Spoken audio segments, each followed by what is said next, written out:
pulmonary and critical care doctors with healthcare partners. Some of you may have my partners as your lung specialists. And just to give you a little bit of background about myself, I trained at UC Davis for my pulmonary specialty. And then before that, I was in Louisville. Okay? And I apologize, I forgot to bring my computer to have it projected on there, but you should all have the slides. And this is actually a very simple talk, and I want you guys to ask questions. So please feel free to interrupt. There's not a whole lot of slides, and the purpose of that was so that you folks would have a chance to ask questions if you have them. So what I'd like to review with you today is infections of the respiratory tract.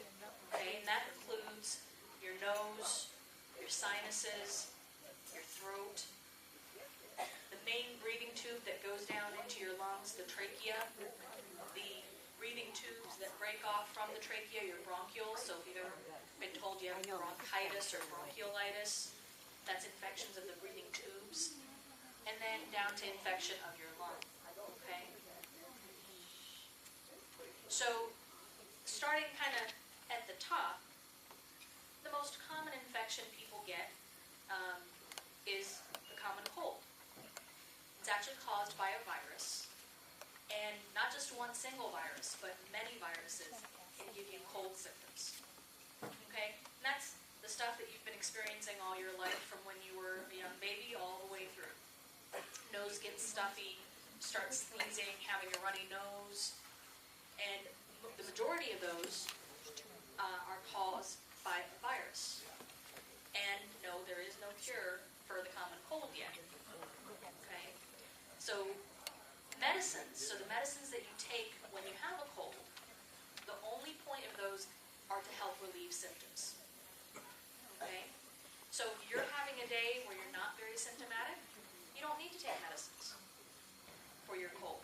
If you're having a day where your nose is really, really stuffy and it's making it harder to breathe, yes, you would probably need to take some decongestant medicine at that time. And the next level down, infections of the breathing tubes are what are called tracheitis or bronchitis. Okay? And probably everyone in this room has had that at some point. It's when you get a really bad cough that doesn't go away. You make lots of sputum. The sputum can vary in color. So for some folks, the sputum is clear when they have bronchitis. For some folks, it's that green, yellow, dark-colored sputum that they start bringing up. And it's actually, for the most part, still a viral infection. So the same virus that was giving you the runny, stuffy nose just kind of worked its way down and is now inside your breathing tubes and causing infection.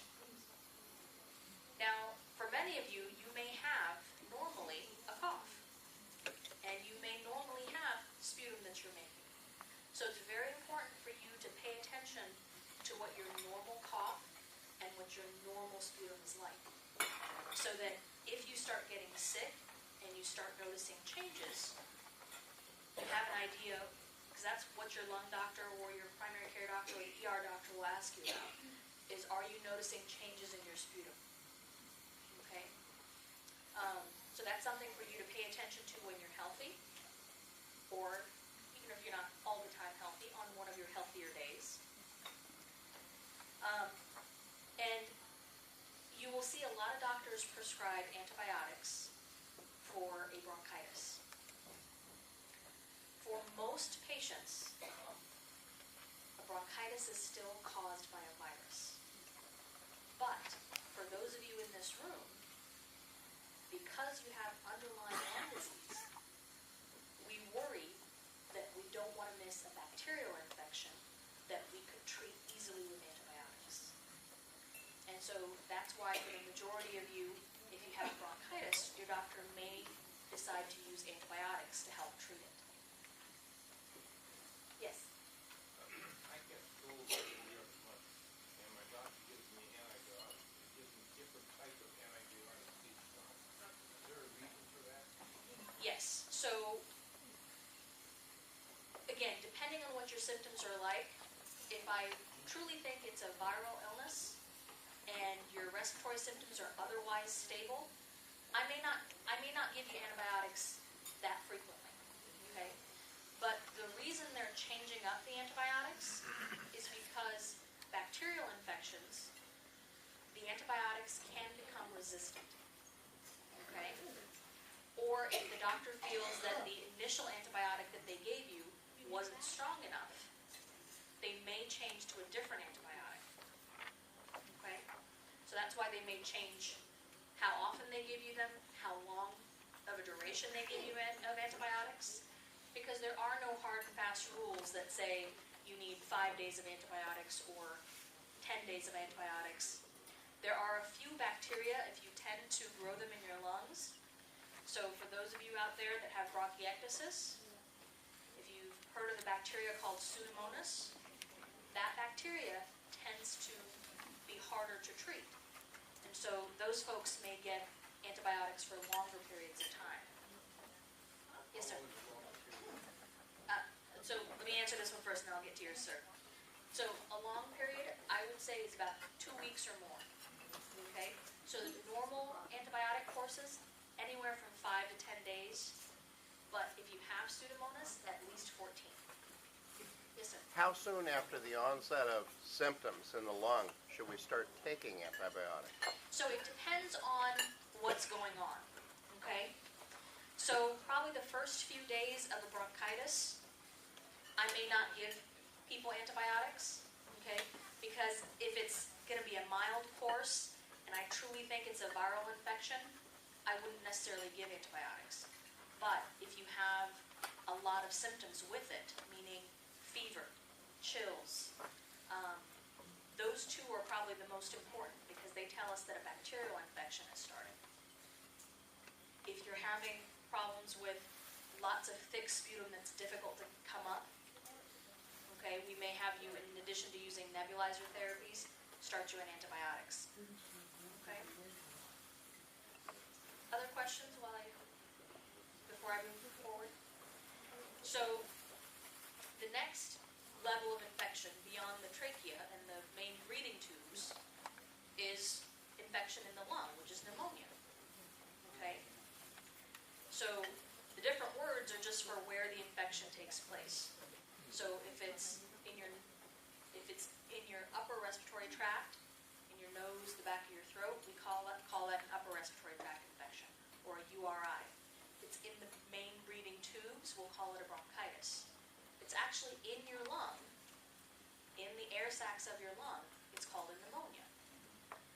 And the only way, a lot of times, the only way to absolutely be sure that someone has a pneumonia is by looking at a chest x-ray. Because a lot of these things have very similar symptoms. You're still going to make lots of mucus, you're still going to have a cough, you still may have a fever, but to truly say that someone has a pneumonia, that's when your doctor might order a chest x-ray. Or if he or she is listening to your lungs, they may hear some extra sounds that they normally don't hear. Okay? Do you only get a pneumonia shot once in your life or once every 10 years? So, the U.S. Preventative Services Task Force, that's the kind of government set guidelines of how often someone should get a vaccination. So for a pneumonia vaccination, if you have lung disease, you should get a pneumonia vaccination. For everyone else, they recommend getting a pneumonia vaccination even if you don't have any lung problems at age 65. I'm getting to that. So that's what the U.S. guidelines say. That's what the government guidelines say. Each of your lung specialists may have a different way of doing it because there are no set guidelines for beyond that, how often you should do it.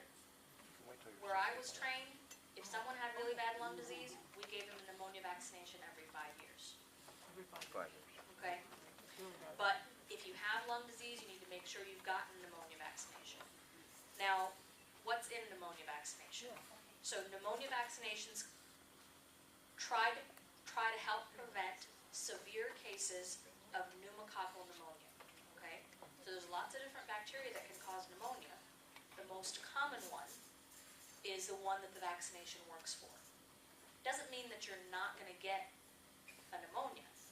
It just is trying to prevent a severe case of pneumonia that would land you in the intensive care unit. So for most of my patients, I'm giving them that vaccination every 5 years. Go ahead. Can you take the vaccination more frequently? Budget, example, I don't know when I had my last one. So taking it more frequently would not harm you. It wouldn't necessarily help you either. But then you know exactly when you took it. Correct. So if you don't remember when you've taken it, it's all right to go ahead and take one. Okay? Now the other vaccination is that everyone should get if they have not, is the flu vaccination. Now, is there anyone out there that thinks that the flu vaccination makes them sick? Okay. All of you people that raised your hand, thank you for being honest. The flu vaccination has no virus in it. So it cannot give you the flu. But the flu vaccination is designed to rev up your immune system. Okay? So the reason when you actually have a cold or a virus of some sort, the reason that you have fevers and chills is because that virus is revving up your immune system to help fight it off. So when you get a flu shot, for those of you that have gotten a reaction of feeling feverish or feeling sick, it's because that vaccine is doing its job. It's revving up your immune system based on the little pieces of protein that were put in the vaccination. Now there are some folks that have allergies to the components of a flu vaccination, and obviously those folks shouldn't get one, but everyone else should get a flu vaccination. There are some patients that I would even recommend get a flu vaccination twice in one season. And the reason is, the California flu season starts late, okay, because everything travels from the east to the west. So by the time the folks in the East Coast are getting their flu vaccinations, they start making flu vaccinations around September. Well, yeah, for them, if they get their vaccination in September and their flu season is right around the corner in November, that vaccination lasts them their whole season through. We don't hit flu season until February. And so if you've been good and gotten your vaccination first thing in September, well, by the time February comes around, your vaccination may not have lasted long enough. So there are some patients, for example, patients that have asthma are really prone to having issues with the flu, especially the flu virus that had come around in 2009 and then again this past flu season, the one that was called the swine flu or H1N1, that one really attacks people that have asthma. So you no longer need to get separate vaccinations. That first year that the swine flu came through, you had to have 2 separate flu vaccinations. Now they put everything into one shot. Okay. Does anyone know how we get a pneumonia? How we get what? Pneumonia. That is actually not right. So flu, yes, so viruses you catch from other people. So if you want to prevent yourself from getting the flu, doing things like washing your hands, using hand sanitizer, staying away from people that have illness. If you have kids or grandkids or great-grandkids that love to bring home viruses from school or daycare, those are the things that you want to try to avoid. Okay? Those you can catch just by being in contact with the virus. True pneumonias, which are caused by bacteria. So if you get a pneumonia, yes, that requires antibiotics for sure. A pneumonia, it happens with the bacteria that normally live in our nose and the back of our mouth, traveling down into our lungs. Okay? So there is no way to prevent it. Okay? It's the little bit of bacteria that's in our noses normally. If you happen to, instead of swallowing it down into your stomach, a little bit of it might lungs. And this happens normally with everyone every single day. Okay? But if you have a healthy immune system and you only inhaled a little bit of bacteria into your lung, your body takes care of it.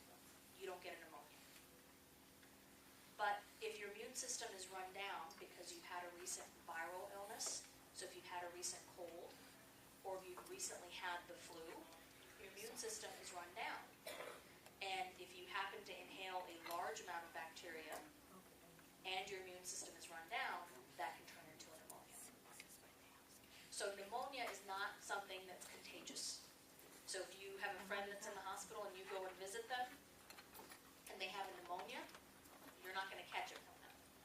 Or if you have friends and family that are visiting, if you're in the hospital or sick at home, you're not going to give them. And when I talk about this type of pneumonia, this is the standard run-of-the-mill pneumonia. There are types of pneumonia that can be contagious. But for the standard run-of-the-mill pneumonia that any one of you or any one of your friends or family might have, or for the multitude of patients that are hospitalized, those are not contagious. Yes, sir. It seems that every time I get on an airplane, I end up with a cold. Is there a mask that you would recommend to wear while you're on a plane? So the standard mask that you can use for regular viruses is, I don't know if you've ever been in the hospital and they use those yellow masks that have the little flexible string around the ear. That's the standard mask that you would use. You don't need, there are specialized masks that we use for patients that have tuberculosis, for example. You don't need the specialized masks at all. Where can you get those? You can buy them at the drugstore. They might not have them in stock, but they actually have, you can order them at the drugstore. Yes, ma'am. How would you know the difference between the contagious pneumonia and the non-contagious? So you, When I was in the hospital pneumonia, we had a sterile room. Repeat So- the question. the question was, how would you know the difference between a contagious pneumonia and a non-contagious pneumonia? So if I thought that your pneumonia was due to a virus, okay, because viruses are something that are spread through the air and by touching, okay, and coming into contact with any surface that you coughed on, sneezed on, had a little bit of spit go onto. If it's a viral pneumonia, yes, that may be contagious. Okay, I don't expect you as the patient to necessarily know that though. Okay, so that's something that the doctors and nurses taking care of you should be able to answer. How would you know if you were in contact with somebody that has contagious pneumonia? You would not, except for the fact that the majority of patients do not have, if it's truly a pneumonia, the most common forms of pneumonia are not contagious. The rare forms of pneumonia that are contagious are pneumonias that are caused by things like tuberculosis and pneumonias that are caused by viruses. Okay? So, if any of you have known someone who has had the flu and ended up in the hospital or in the intensive care unit, okay, there are kind of two types of reactions that flu will give to your lungs. The first is from the flu virus itself, okay? And that's if the flu virus is actually affecting the lung itself. The flu virus is causing the pneumonia. Most of the time, the flu virus stays up here in your throat and your nose, and it doesn't cause a pneumonia. In extreme cases, for example, like with the H1N1 flu that had been going around in 2009 and in this past season, that type of influenza became severe and would cause pneumonias. The majority of people that get a pneumonia with influenza virus is related to getting a pneumonia after having had the flu. So it's that time where your body is run down and your immune system is run down and you inhale a little bit extra bacteria from your mouth and it takes hold in your lungs. And so if they've already been a week out from their flu and are now in the hospital with a pneumonia, it's the non-contagious kind. Yes, ma'am? Would you mind continuing with your presentation and take questions at the end? Sure. Sorry, I tend to kind of get off course. So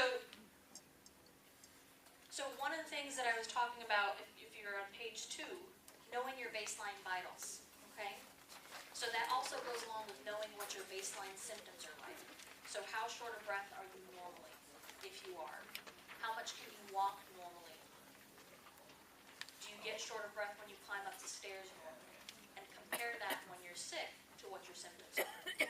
Similarly, knowing what your baseline heart rate, what your baseline oxygen level, what your baseline respiratory rate are, that's helpful information so that when you are becoming ill, the doctors have that as something to compare to, okay? And you have that as something to compare to, okay? And then when to call your doctor, okay? So the most important thing is, again, how much have you changed from your baseline? That's why it's so important to know that. And the other important thing is having a fever. And something I want to point out specifically, a fever is anything above 100.5.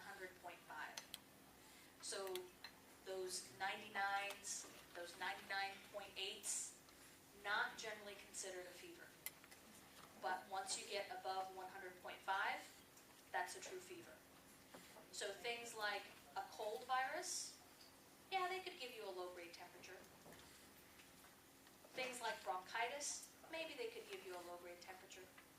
But things like influenza, which is the flu, and things like pneumonia tend to give you a real fever, which is above that 100.5. Or if you're in Celsius, it's 38. Okay? And then if you have, obviously, a cough that's worsening or fevers that are persistent, those would be times to call your doctor or your nurse practitioner or your lung specialist. Now, when should you go to the ER? If your short supply is severe. I heard that. If you're having chest pain, okay? And that chest pain could represent something with your heart. It could represent something with your pneumonia. For those of you who have COPD, it could represent something like an air leak in your lung, okay? So not all chest pain has to do with your heart, and it could be something related to your pneumonia. Okay? And then the other thing that's on here is sudden swelling in your abdomen or your legs. That has to do with having other things that go along with being sick. Okay? Holding on to fluid in your body and the potential of having blood clots. Okay?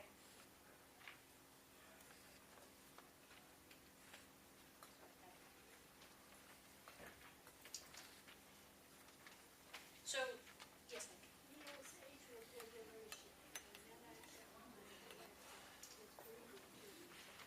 Correct, and that, the question was, this gentleman here has atrial fibrillation, and that causes his breathing to act up. So, for those of you, the heart and lungs are very interconnected. So, if you're having difficulty with your heart, it can make you short of breath. For those of you that are on oxygen, one of the reasons that you're on oxygen is because having low oxygen levels puts strain on your heart. So those two systems are very connected and can affect each other. Okay. So when you're sick, what do? It's kind of the things that your mom told you to do when you were young. Get rest and drink your fluids. And the main reason to do that is because when you're sick, you don't feel like eating and drinking. And you can get dehydrated very easily. Your body uses a lot, it can lose a lot of fluid when you're sick because you're breathing harder, you have a fever. The blood vessels, when you're sick, tend to become a little leaky, and so they don't hold as much blood inside them. Okay? And these things hold true for any time you're sick, but one of the things, especially when people have lung disease, is that they start getting, if they're getting short of breath already, they get more short of breath when they're eating. Okay? So instead of trying to eat an entire meal in one sitting, break it apart into little bits. Okay? Do 6 meals a day as opposed to doing 3 meals a day. If your symptoms are that bad that even eating is making you short of breath. Okay? For those of you folks who like taking vitamin supplements, the vitamins that specifically help when your immune system is run down are zinc, vitamin C, and vitamin E. Okay?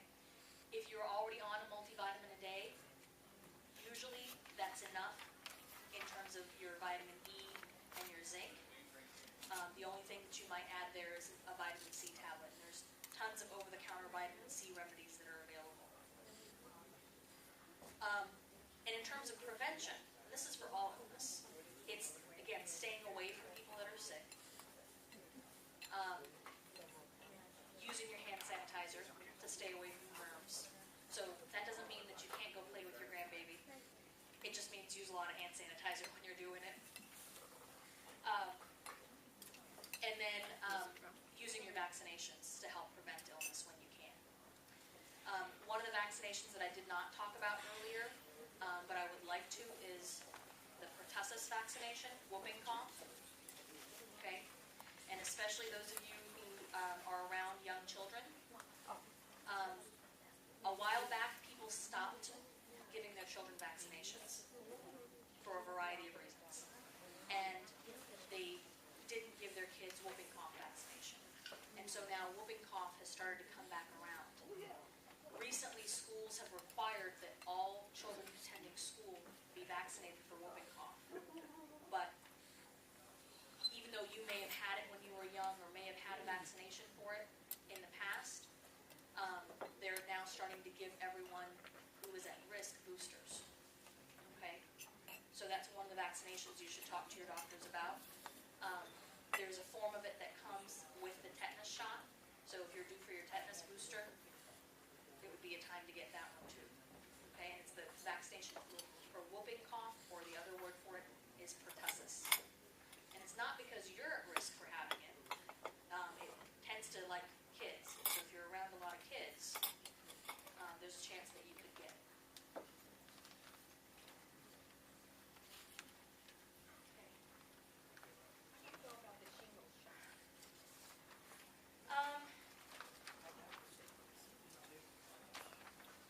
I have seen shingles it's not dangerous in most cases if you have had chickenpox as a child. I did recently come across someone who had not had chickenpox as a child and had a severe case of chickenpox as an adult. Shingles, for the most part, will not affect your breathing in any way, but it's painful and uncomfortable. And shingles can only occur if you've had chickenpox before. So for the painfulness and the discomfort of it, yes. If you have not had chickenpox before, that you can recall, then you should get a vaccination for chickenpox. So for healthcare workers, they actually test us. And I did not have chickenpox when I was young, in a young age, so I had to get a vaccination for it.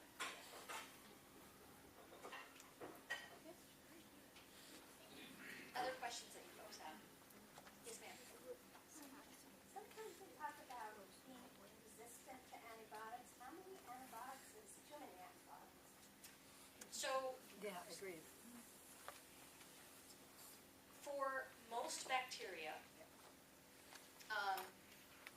that you might have, and if you have rare use of antibiotics, the most common bacteria should work against, the most common antibiotics should work against the bacteria that you harbor. There are a few bacteria that tend to develop resistance quickly, okay? One of them being Pseudomonas, that for those of you who have bronchiectasis in the room, that's just a bacteria that your lungs are going to be prone to be infected with, and that tends to be one that becomes resistant to antibiotics quickly. Okay. The other common bacteria that you may come across that has resistance is staph. Okay. If you've ever heard the term MRSA, okay, that stands for methicillin-resistant Staph aureus, or we sometimes call it MRSA. It's easier to say that than saying the whole word. That is actually very treatable. Okay, so even though it has resistance to certain antibiotics, we have several good antibiotics that treat that. If you have been in a hospital or work in a hospital, you're going to be at risk for having that. Okay, and it usually just tends to live in our noses, just like all the other bacteria that cause infection in our bodies, tends to live in our nose and mouth. And if you have had that before, or when they do that little little swab in your nose when you go to the hospital, that just tells the doctor, when I pick antibiotics for you, I need to make sure that I cover for that bacteria until I have results from a culture back. Okay? And there are some forms of MRSA that have now even left the confines of a hospital or the confines of a nursing home or a dialysis center, and you can get MRSA even if you've never been to any of those places, because there are some forms of it that are in the community. Yes, ma'am. Yeah, I've been diagnosed with COPD, and then I just got a gene study, a gene study, and I read the doctor's report on it, and they did a whole bunch of testing. And they said I had mild fibrosis, and I don't know what that is. What that is. They said you had mild Fibrosis. in your lungs as opposed to, Yeah, okay. they found it in my lungs. Okay, so there are usually COPD and fibrosis are opposite ends of the spectrum, okay? So they cause completely different types of lung disease. In patients with COPD, they have difficulty breathing air out. Their lungs are usually bigger than normal. In fibrosis, you don't have any difficulty blowing air out, but your lungs are tiny because they're scarred. There are some forms of COPD where patients develop fibrosis. We don't know much about that yet. We just know that there are in some patients, their underlying disease is COPD, and it causes a specific type of scarring.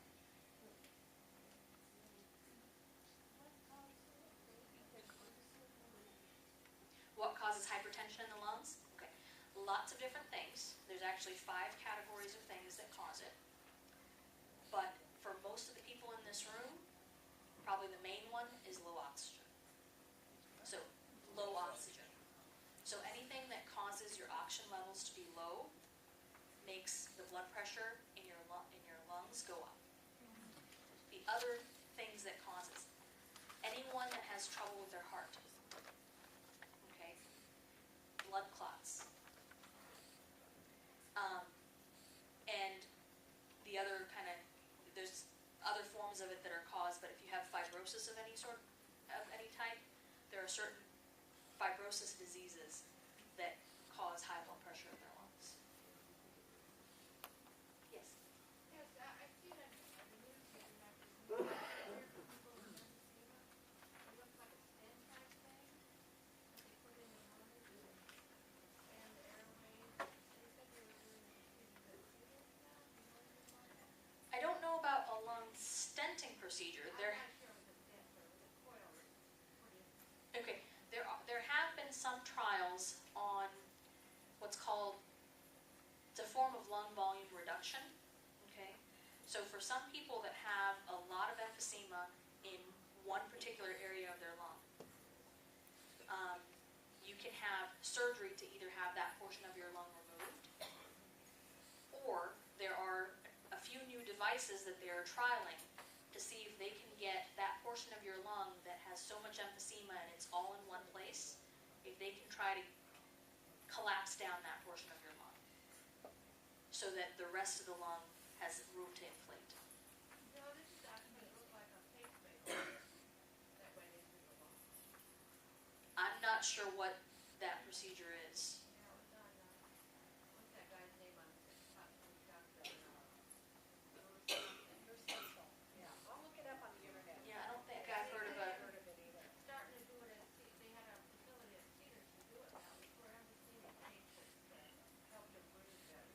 yeah, the only one that I know of that is something of a device put in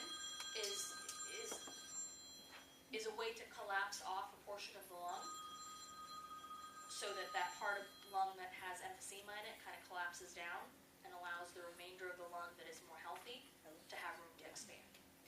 It sounded like Okay, I haven't heard of that procedure yet, ma'am. Other questions that you folks have? Yes, sir. Tell us something about math. Sure. So, MAC is a brief way of saying a very long word, Mycobacterium avium intracellular complex. Takes a lot of practice. MAC cousin of tuberculosis. It can cause bronchiectasis, okay? And that's where your breathing tubes get infected with this particular bacteria, and they tend to hold on to a lot of mucus. And it can give you difficulty with breathing similar to COPD or asthma. And MAC is a bacteria that's around us everywhere, okay? And the majority of people don't get infected by it. So the people that do, again, we haven't identified exactly what causes them in particular to be infected by it, but we know that there's a weakness in their immune system to fight off that particular bacteria. And normally treatment of this particular bacteria lasts for a few months, 6 months at least. But not everyone requires treatment for it. Yes, sir. You had mentioned that we carry our own bacteria in our nose and mouth. Is there anything that we can take to kill it or minimize that No. bacteria? Nothing? No, it's the bacteria not even in the air. We have bacteria all over us. Good bacteria and bad bacteria. But no, there's no way, and literally our bodies get all of that bacteria as we are born. So they stay with us for the entirety of our life. The same bacteria, in fact, that in little kids causes ear infections is the same one that causes sinusitis, is the same one that causes pneumonias. So unfortunately, there's no way to cleanse ourselves of that bacteria. That's just where it likes to live. Is the saline rinse as well? Not with, it will help with your sinusitis symptoms. It would not help with decreasing the amount of bacteria, no. Yes, sir. When you're starting to get a cold and you use these big flushes out of the sinus, how often should you use that? For most people, 2 to 3 times a day. I personally don't think I could handle it even once a day, even though I should.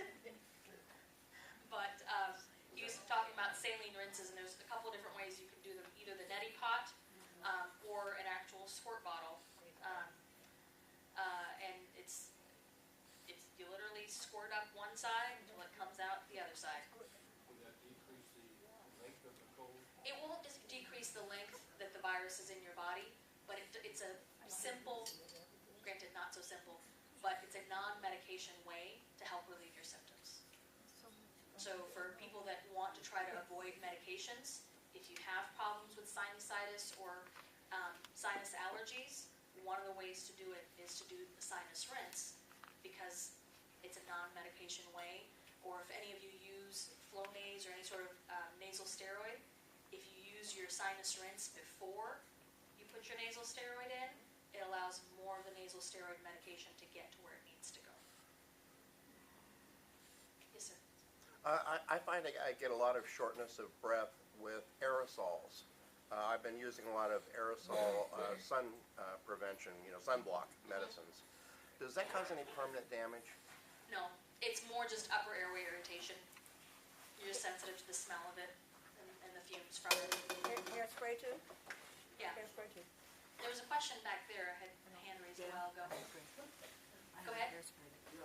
Oh, My cat runs away. Fever temperature is 105, 100.5. 105. What do you do with people that have a normal temperature of under 98.6? Even if your normal body temperature is under 98.6, that's still where I would consider a true fever. Thank you. No, Yes. There are a lot of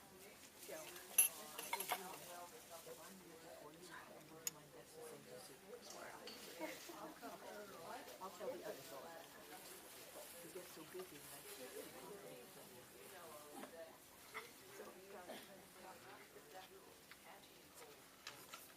Unfortunately, no.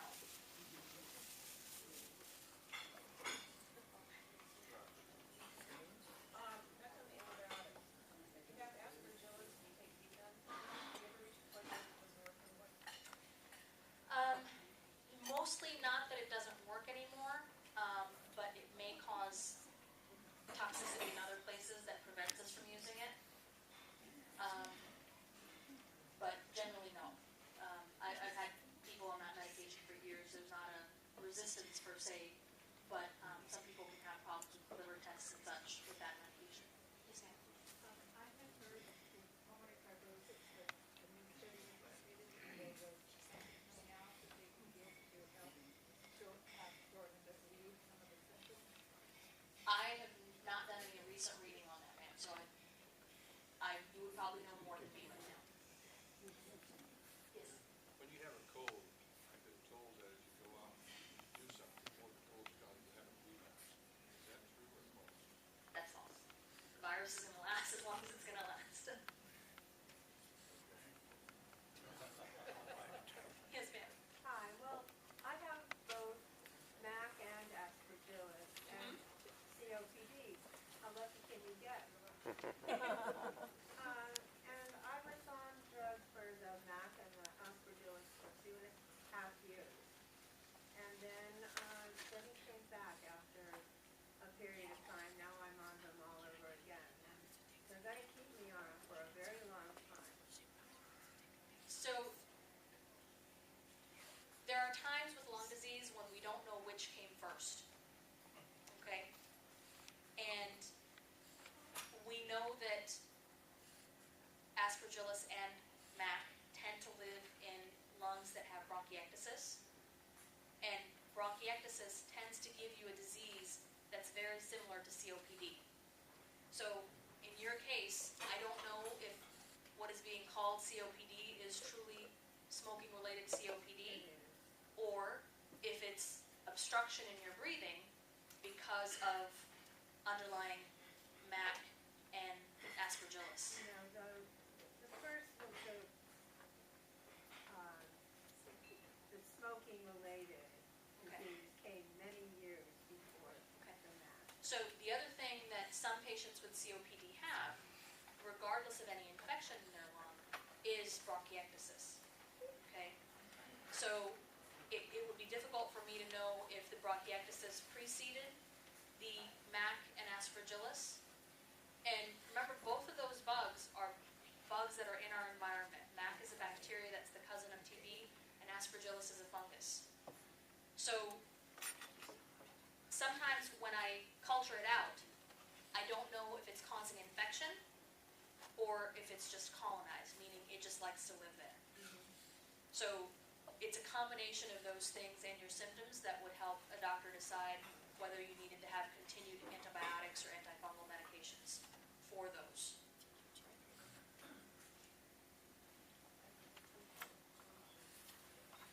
Yes. You have a lot of information in there about prevention, specifically with viruses.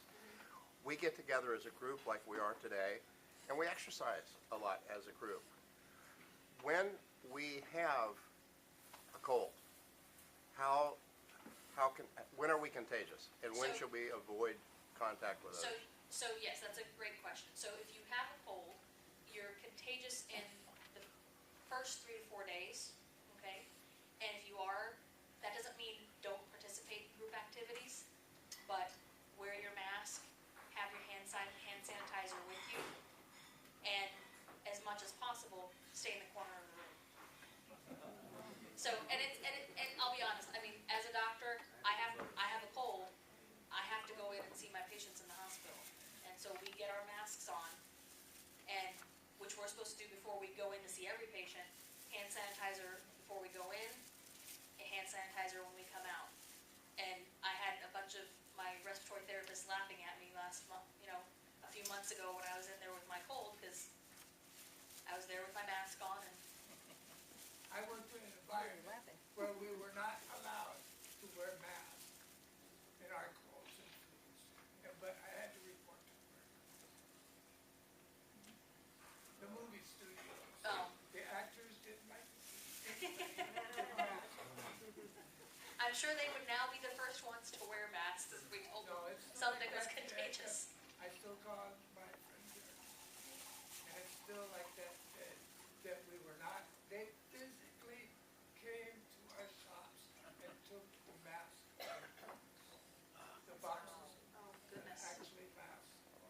And we were sneaking them in, and management, you can ask my daughter here, would physically come and take the mask away.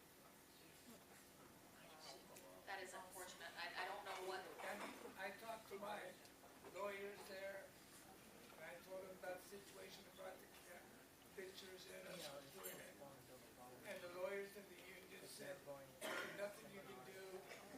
The movie studios, lawyers are not deep pockets, and there's don't even try to bother suing in my case,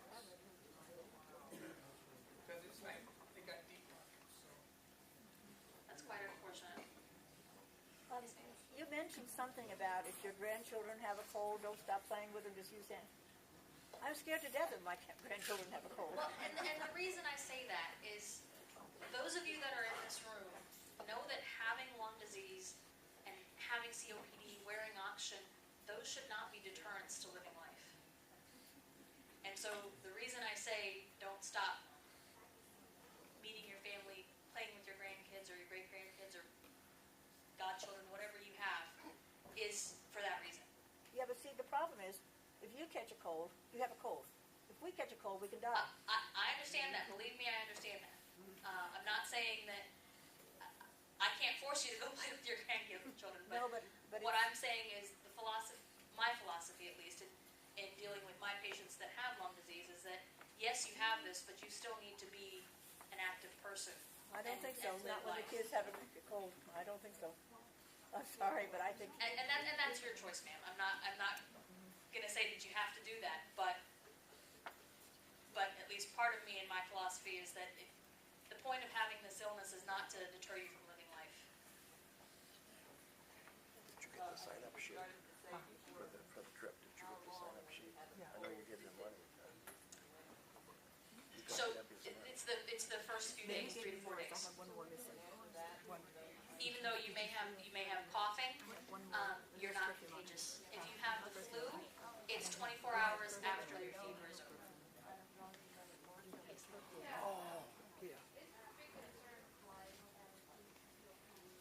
I'm sorry, is there a big concern with? So, the reason that there is difficulty with flying in COPD is because the air is thinner in the planes. So they're pressurized to about 8,000 feet. And so if you're not on oxygen at sea level, because the air is thinner, you may require oxygen when you're in the air, okay? Or if you're already on oxygen, you may require more oxygen when you're flying, okay? Usually the airlines require that you get oxygen testing done. That's done at Little Company of Marion. And you have to get special oxygen testing done, so they kind of simulate what your oxygen levels will do when you're flying. And then most airlines have to have a special oxygen tank, or the oxygen concentrator that you have has to be approved by the airline. What level, like, say, like, for Leo? example, my kind of more jaded. What level would you drop down to like 90 or? So that's why we have to do the testing, because that allows us to see what your oxygen levels would be simulated in the cabin. Okay, because I took it twice, a couple of times. I felt perfectly fine. And again, you may not have any lowering in your oxygen levels, because there are some patients with COPD who don't require oxygen, whereas others do.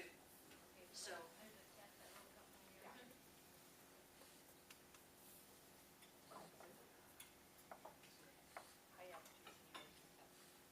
So they actually simulate what it would be like to be on a plane. Gretchen. Gretchen. Any other questions, folks? Over there, her glasses. Well, and just you're in a confined space with a lot of people. Had you gotten your vaccination? Good. Probably what prevented you from that.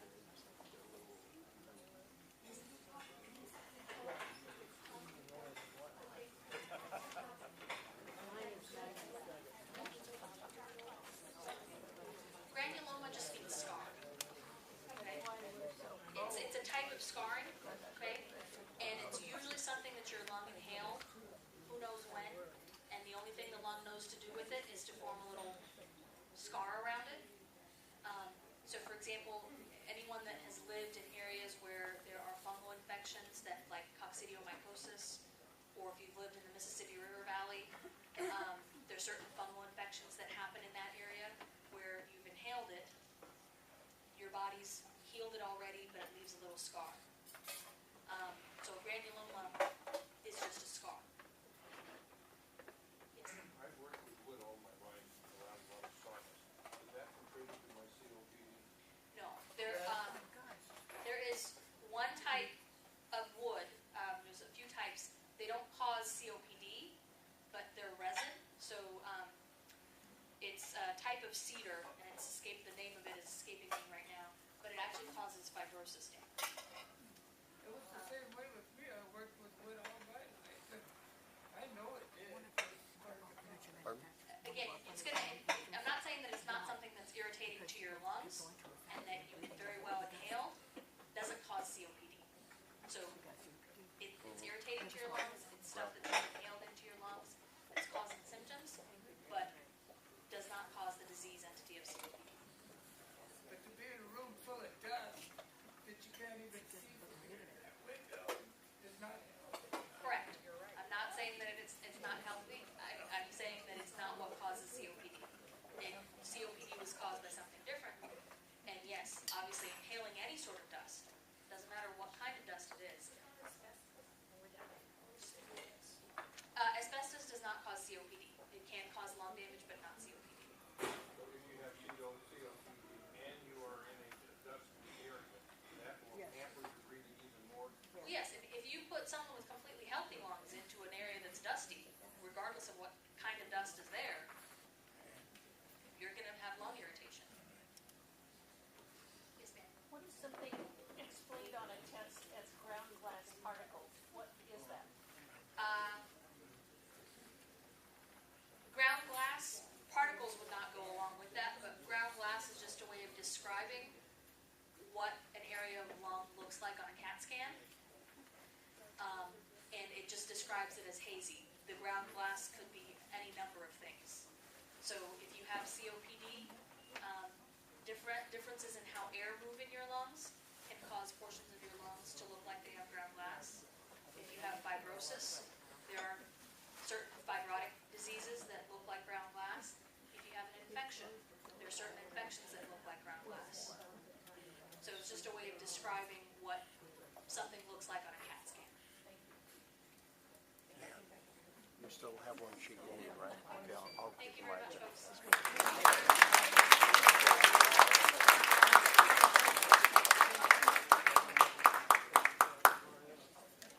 Dan wants to speak. We passed a couple forms out to sign up for the bus trip, and I wanted to get the last ones that are still out. You can raise your hand where the forms are. The sign-up Just sheets. one form. Terry's got one? Oh, Terry has one? Yes. You have one, Terry? Okay. See what?